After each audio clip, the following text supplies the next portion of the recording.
ଆଜି ମୁଁ ଆପଣମାନଙ୍କ ପାଇଁ ଆଉ ଏକ କବିତା ନେଇ ଆସିଛି, କିନ୍ତୁ ତା ପୂର୍ବରୁ କିଛି କହିବାକୁ ଚାହେଁ। ଆଜିର ଏଇ ଆଧୁନିକ ଯୁଗରେ ଝିଅଟିଏ କ'ଣ ନ କରିପାରେ କୁହନ୍ତୁ ତ? ଗାଁରୁ ନେଇ ସହର ଯାଏ ପ୍ରତି କ୍ଷେତ୍ରରେ ସେ ପ୍ରତିଟି କାମ କରିପାରେ। ତଥାପି ଏ ସମାଜ ତ ନୁହଁ ଆଜ୍ଞା, ସମାଜର କିଛିଟା ଲୋକ ଆଜି ମଧ୍ୟ କନ୍ୟା ସନ୍ତାନଟିକୁ ଅବହେଳା କରନ୍ତି। ଆଉ ଏମିତିକି ନିଜ ବାପା ମା ମଧ୍ୟ ଅବହେଳା କରନ୍ତି। ସେ ନିଜ ଇଚ୍ଛାରେ ହେଉ କିମ୍ବା ଅନ୍ୟ କାହା ପ୍ରରୋଚନାରେ ହେଉ। ଆଉ ମୋର ସେ ବିଷୟରେ ଆଜିର କବିତା, ଯାହାର ଶୀର୍ଷକ ଅବହେଳିତ କନ୍ୟା।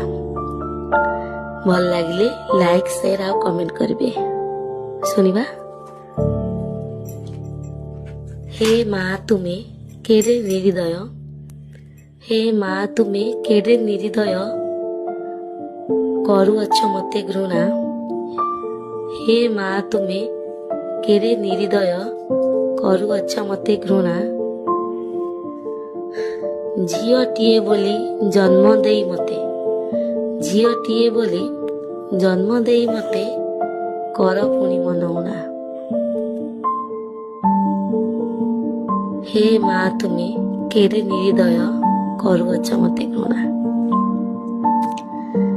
କ'ଣ ପାଇଁ ମା ମତେ ଆଜି ତୁମେ, କ'ଣ ପାଇଁ ମା ମତେ ଆଜି ତୁମେ କର ଏତେ ଅବହେଳା? କ'ଣ ପାଇଁ ମା ମତେ ଆଜି ତୁମେ କର ଏତେ ଅବହେଳା?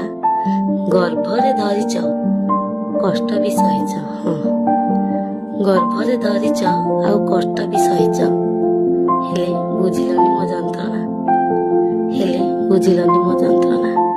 ହେ ମା ତୁମେ କେଡ଼େ ନିରିଦୟ, କରୁଅଛ ମତେ ଘୃଣା।